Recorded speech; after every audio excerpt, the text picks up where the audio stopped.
What's up, guys? Orcas here, and today we got another video. Today we're going to be talking about the Iowa race for the Cup Series. And yeah, I'm actually making a video on a race. It feels like it's been forever since I've made a video on a race, but I made my video a couple days ago about just reacting to the season in general and the point standings. And it's like I kind of miss making videos about the races. So with that being said, I'm making a video on Iowa. And if you guys didn't know, if you followed my channel back over a year ago, you guys would know that I actually went to the Iowa Cup race in person last year. So, and I have a video up about that as well. It's the one and only NASCAR race I've actually attended in person, and I had a really good time being there in person, being to an actual Cup Series race. It was just awesome. And only my second year as a full-time Cup Series fan. As you guys know, I became a fan in 2023, but I didn't watch all the races. 2024 I watched all the races. 2025 watched all the races, and that's the year I went to the Iowa Cup race. And then now in 2026, it's been over a year since I've been there. I can't believe it's already been over a year. But we're back at Iowa where I was last year in person, and it was obviously one of my favorite races because I attended in person. So what did I think of this race? Well, I mean, I thought it was still pretty good. I have, I think I now have a soft spot for Iowa because I went there in person. Because I thought this was actually a pretty good race. And, I've seen some people just saying this was just an okay race or an average race. I thought this was a good race. I thought, obviously, this was better than Indianapolis a couple weeks ago. We had a week break after that, and now we're back with NASCAR for the rest of the year until the championship race, which, is coming up fast. It's already almost middle of August right now, which is crazy to say. Already almost middle of August. But yeah, anyway, I thought this race was pretty good. Let's just get right down into it. You got the winner. Ty Gibbs wins another race this year. Hey, say what you want, short track merchant, but Ty Gibbs has really come on strong this year. Besides those races, or besides the two races that he's won, now Iowa, he's actually been doing really good. So Ty Gibbs, another win on the season, 69 points on the day, nice. He finished fourth in both stages, if I'm not mistaken, which is obviously pretty good for Ty Gibbs, and then found himself up front. Bold call to take two tires on the last pit stop, but it worked out.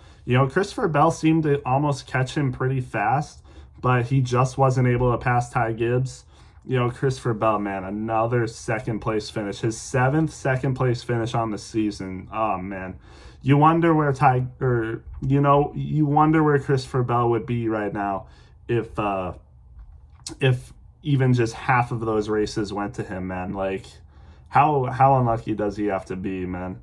That's wild. Another second place finish for Christopher Bell. But Ty Gibbs, again, won this race, started in the sixth position, and found his way up to the front really fast. And, it wasn't all easy, smooth sailing from there. He actually had a pit road penalty, I think, going too fast or something, either too fast exiting or entering.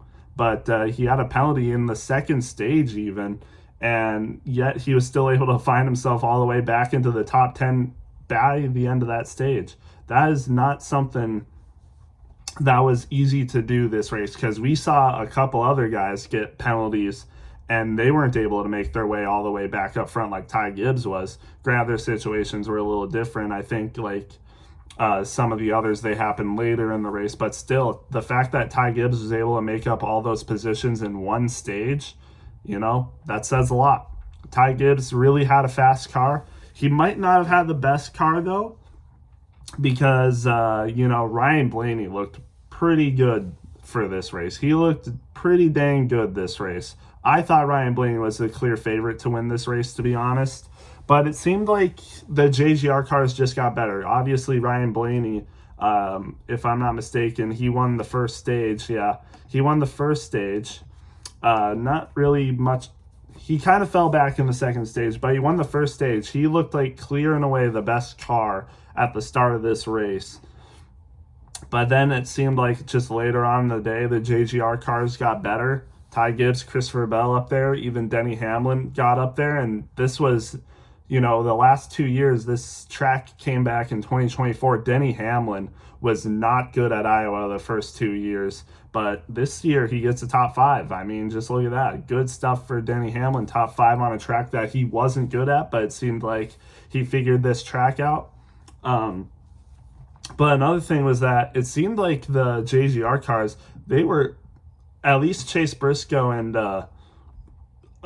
Denny Hamlin, they were battling like brake issues and stuff. And they were even worried that it would like ruin their races, like legitimately ruin their races, like not get good finishes, possibly even take them out of the race because of their brake issues. But it seemed as the race went on, it seemed like their brakes did get better. I guess, making some changes to their cars on pit road. There was a few cautions in this race, so maybe that helped them as well. But yeah, I guess their brake issues ended up resolving themselves because Denny Hamlin got top 5 and Briscoe got 6 with a good amount of stage points on the race too. So, hey, it all works out for them. And even so, like Christopher Bell didn't have a good starting position either. He started 22nd, and yet he was able to find his way up to second and ended up getting 50 points on the day. So even got some good stage points for Christopher Bell there. But in the end, again, it was Ty Gibbs getting his second win on the season, a short track. Honestly, in my opinion, so far, like 2024 through now, I think low-key, Iowa has produced some of the most consistent short track racing. Because, we've seen the issues with Bristol. We've seen the issues with Martinsville. Richmond has produced some decent racing. I'll give it that too. But if I had to pick the track that's produced some of the best, like most consistent short track racing, I would probably say Iowa. It'd be between Iowa and Richmond for me, to be honest, because, I mean, this, in my opinion, was a good race. It did seem like it was hard to pass at times, but you were able to do it. We saw Christopher Bell get around Ryan Blaney for first place at one point, I think in stage 2. And like Christopher Bell, you were able to run multiple grooves on the race too, which I thought was nice. Multi-groove racing, I love that. Way better than single groove racing because it's just hard to pass, obviously, on a single groove racetrack. I think all tracks should aspire to be multi grooves because that just makes the racing more entertaining, more fun. So yeah, hopefully more tracks can be like Iowa, and Iowa is getting a repave. They're getting like a full-on like repave for next season too. And honestly, they were saying it even on the broadcast. I almost wish that wasn't the case because I thought this racing was really good for the last year they're doing it.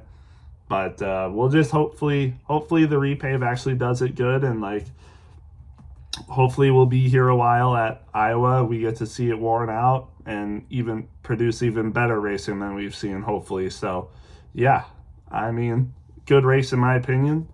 I think the best cars in this race were able to get up front. Some of the best cars had issues though, but generally the best cars were able to be up there. Ty Gibbs, he got up there and stayed up there for the whole race. Christopher Bell, even though he started 22nd, was able to make his way up front. Ryan Blaney, even though maybe he probably should have won the race, differing strategies, and Blaney's car just didn't improve as much as the JGR cars did. We saw it with Christopher Bell and Ty Gibbs, but it's not like JGR cars were the only good cars in this race, because Ryan Blaney, like I said, Joey Logano was up there, Bubba Wallace was up there. I guess he's a Toyota, but we saw other cars that were like up there pretty well. We saw Austin Dillon, he was up there a lot. Connor Zilich, he started good and stayed there for a long time. Ross Chastain, this was a really good race for Ross Chastain as well. It's not like it was just a dominating Toyota performance. Like, we saw a lot of other manufacturers and drivers that were up there, and that's what I like to see. That's something that you like to see. The drivers that were the best today generally performed the best, but some drivers didn't have it so well. I mean, Joey Logano, this was a missed opportunity for Joey Logano. He's been on a roll. He won North Wilkesboro, got third at Indianapolis. It was looking to be a good day for Joey Logano. Got some good stage points on the day still, like really good stage points, but he ended up finishing 14th because of a late pit road penalty and was just never able to make his way up front the same as he was earlier in the race. But, I can't say it was a terrible day for Joey Logano because 41 points on the day is still pretty good, which is even more than some people that finished in the top 10. Most people that finished in the top 10, actually. The only people that did better than him were the top 3 finishers and Ross Chastain. So, still a decent day points-wise for Joey Logano, but, it could have been even better. Could have moved him up even further in the points, possibly. But he'll have to be a little bit more patient. But, still not a terrible day. Bubba Wallace also missed opportunity for Bubba Wallace, man. I mean, he was up there. He was looking like he was possibly the best car on the track for a little bit. The way he was able to make passes for the lead, the groove he was working, like the part of the racetrack he was working, he was able to do it like no one else was doing it. Like, he was making some pretty impressive passes, even on his own, like, higher up technical teammates with Christopher Bell and Briscoe. He even found himself in first place for a little bit, led a few laps on this race. So, and all that, and then he ended up finishing 12th and only 25 points. So if anyone actually really had a disappointing day compared to what he could have done, it was probably Bubba Wallace, because he was up there, man. It's just he had that pit road penalty, just an honest mistake, and that seems to be what Bubba Wallace has been doing this year, because, man, it seems like they have the equipment. Obviously, you can see it. Like, JGR is doing really good. 2311 themselves have been doing good. We'll get to another 2311 driver in a minute, but this was a missed opportunity. But yeah, I don't know. Could have been even better for Bubba Wallace.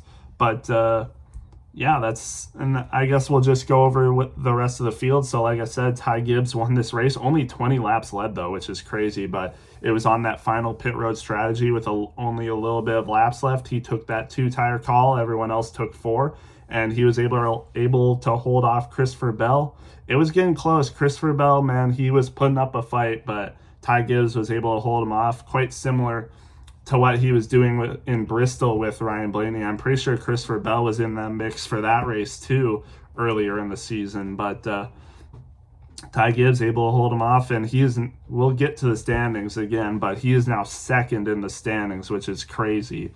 And Christopher Bell, he moved up a lot too, which we'll get to. Christopher Bell also had the fastest lap of the race, so good for him. Only 1/100th of a second better than Ryan Blaney, funny enough. So close for Ryan Blaney to get an extra point, but just didn't happen. But Ryan Blaney third, I know he wanted to win that race badly. Like, this is one of his best tracks in general, so probably disappointed with the third place, and Christopher Bell even was disappointed with his second place. But, I mean, good point stays. Still good point stays. Josh Berry. How about Josh Berry? Didn't get to talk about him, really. Josh Berry, a 4th place finish. Great day for Josh Berry. Even got some stage points in there, too. So, Josh Berry, we know he's losing his ride to Jesse Love next year. I hope he can find somewhere. I hope he can find a ride somewhere, because I think he definitely deserves a ride. I know it's been a struggle for him this year, and even a lot of last year was a struggle too, even though he made the playoffs with a win. But I hope he can find a ride, because I don't know about this 21 car. There's something weird with it, and we'll see what happens next year with Jesse Love. But this was a little bit of a struggle for him. Denny Hamlin, like I said, finished top 5. Good day for him. Briscoe finished 6th. Pretty nice for him. He didn't have the car to win today, but it was a good day. With all the struggles they were having in practice and even qualifying, I think this was still a solid day for them. Getting a decent amount of stage points and moving up in the standings. Great day for him. Also a great day for Ross Chastain. Got a lot of stage points on the day, even led some laps. and finished 7th on the day. So good day for Ross Chastain. Also qualified well. Trackhouse cars did decent on this day, except for Shane Van Gisbergen. But, AJ Allmendinger, 8th place finish. I mean, honestly, I think AJ Allmendinger is one of the most underrated drivers. And honestly, he's a big what-if story. If he was in better equipment, man, I don't know.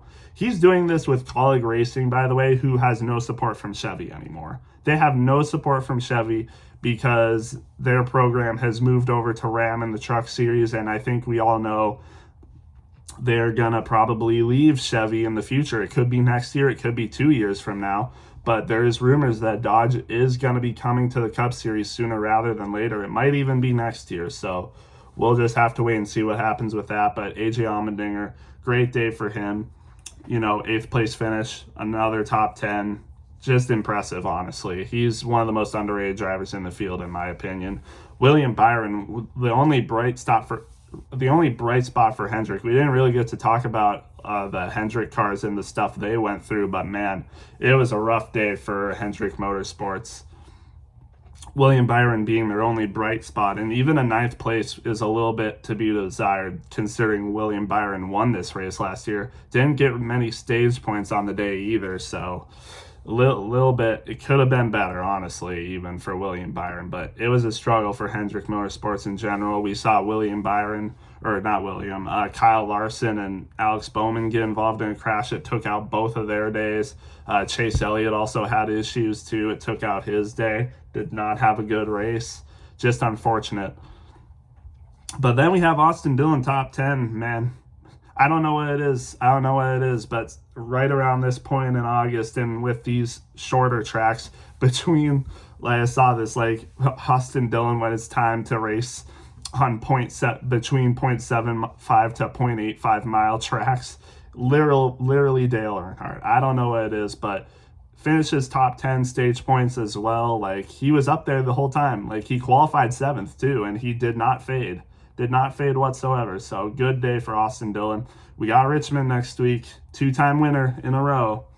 We'll see what happens. Hopefully, I don't know. Maybe other people have figured it out. Maybe, Penske's figured it out. We saw him battle Ryan Blaney for the win last year. He was battling Joey Logano for the win the year before. So we'll just wait and see. Maybe Penske have figured it out. Maybe they got something. Maybe Austin Dillon's going to fade. We don't know. But a top 10 at Iowa, I would fully expect him to get at least a top 10 at Richmond next week.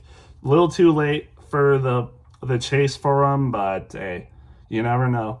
He could get that win next week. And then Connor Zilisch, how about it? Connor Zilisch, an 11th place finish, so close to another top 10. Not quite there, but man, he was right around this spot the whole day. Qualified 8th, really good for him, and he just stayed there. He didn't fade. He just stayed right around the top 10, ended up finishing 11th. That's a solid day for Connor Zilisch, considering the season that he's had so far. So, good day for him.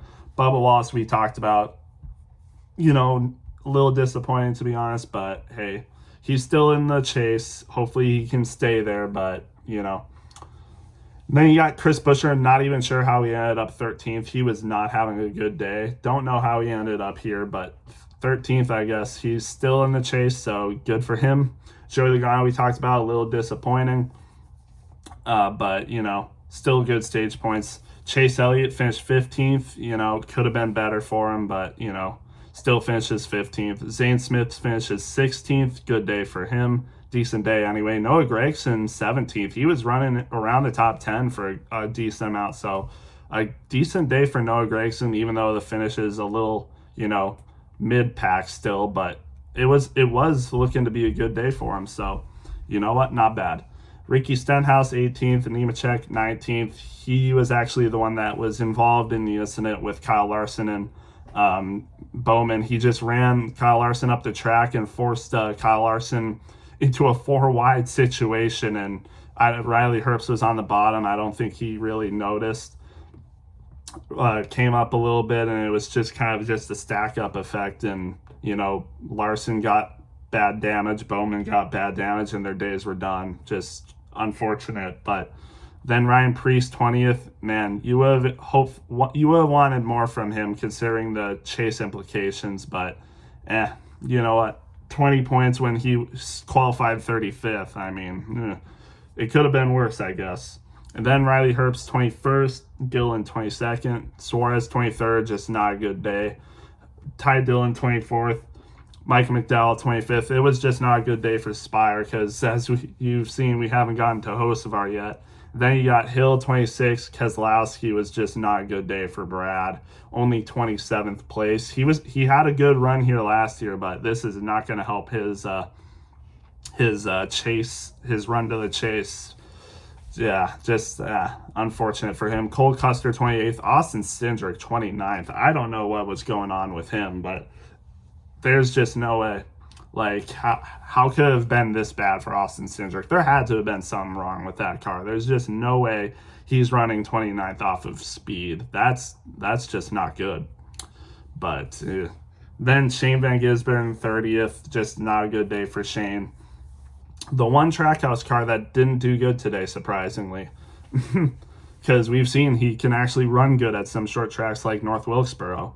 But not a good day. He spun early. And then Hocevar, too, had issues like that. 31st, he was definitely having some issues. They went under the hood multiple times. Then you got Cody Ware 32nd, Kyle Larson 33rd, and his teammate Bowman 34th. Like I said, just unfortunate days for them. Kyle Larson was multiple laps down. Bowman DNF'd the race. He had the worst damage, but Kyle Larson still had really bad damage to his toe link. So just struggles continue for Kyle Larson. We'll get to the standings, like I said. And then the one thing I haven't talked about yet, very early in this race, a wreck between Eric Jones and Tyler Reddick. I mean, what happened?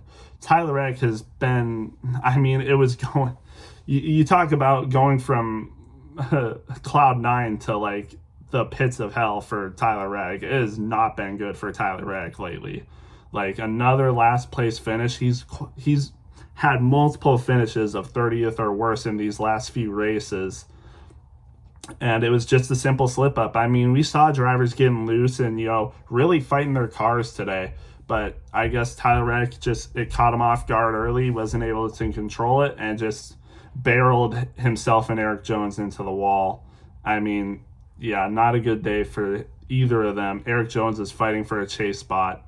And yeah, just a wreck that was not under his own fault at all, just caused by someone else, and it's over. Just, yeah, unfortunate for Eric Jones and, fighting for a chase spot, and that's certainly not going to help. And Tyler Reddick, man, how far he's fallen. We'll get to that right now, actually. So if we go to the standings, Denny Hamlin still holds the lead. Ty Gibbs, with that win, he bumps himself up to second place ahead of Ryan Blaney now, who's in third. And Tyler Reddick, with that wreck there, he went from second to fourth. Man, we were thinking, like, early in the season that nobody would be able to catch him with the points lead he had, and now he's in fourth.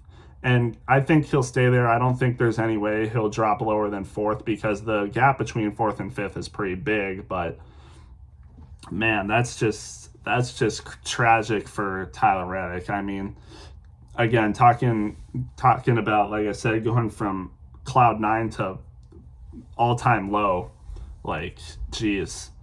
He's really in a slump right now, and he's got to get himself out of it by the time the chase actually comes. He still has clinched a chase spot, obviously, but man, he went from first to fourth in a matter of a couple weeks. So, man, he's got to get it together. But then we get to fifth, and look at that. Chase Briscoe with his Iowa performance, even though he was battling issues throughout practice and qualifying and even through the race a little bit, still ends up with a sixth-place finish, and with that, he climbs up to fifth in the standings. Look at that. And Christopher Bell, even though he finished second and was disappointed, he climbs up to sixth. He was 10th place last week, and now he's in sixth place. He climbs up 4 spots in that race, and Briscoe up 2. Wow, look at that. Briscoe started the season really rough. He was like in the 20th spots for points, and I was like, and you know what? I wasn't really concerned about all that much. I was like, okay, he's going to turn it around. He'll make the chase. Honestly, I didn't think he would be here. I thought maybe he would be like possibly top 10, maybe like 11th or something like that by the end of the regular season. But man, he has really come on strong this year. He has 9 top 5s on the year, then 3 extra top 10s. Has that race win, obviously. He does have 4 DNFs, which is kind of rough. I didn't even know he had that much, but still, he's up there. You know, granted, he is 140 points behind 4th place, but he definitely has a chase spot locked, I would say. So good for him. Then got Chase Elliott, falls at 1 spot, falls to 7th when he was in 6th. Christopher Bell obviously gets ahead of him, and then Carson Hocevar drops 3 spots as well after that performance. Just unfortunate for him. Just a bad race. Went from 5th to 8th.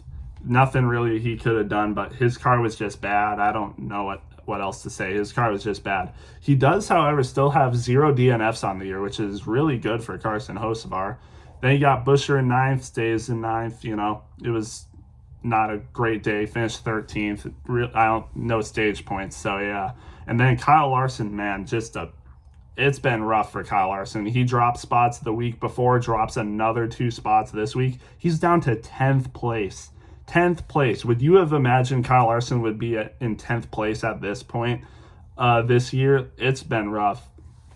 It has been rough for Kyle Larson. Now in 10th place. Byron actually gained a spot, is now in 11th, but that's because Suarez had a bad day, who drops down to 12th. And then the other last 4 stay the same. Logano stays 13th, Bubba Wallace 14th, Shane 15th, and Cindric 16th. And the points lead for the final chase spot is 29 points. Ryan Preece is in 17th. Austin Cindric is ahead by 29 points. Got 3 races left. Anything could happen.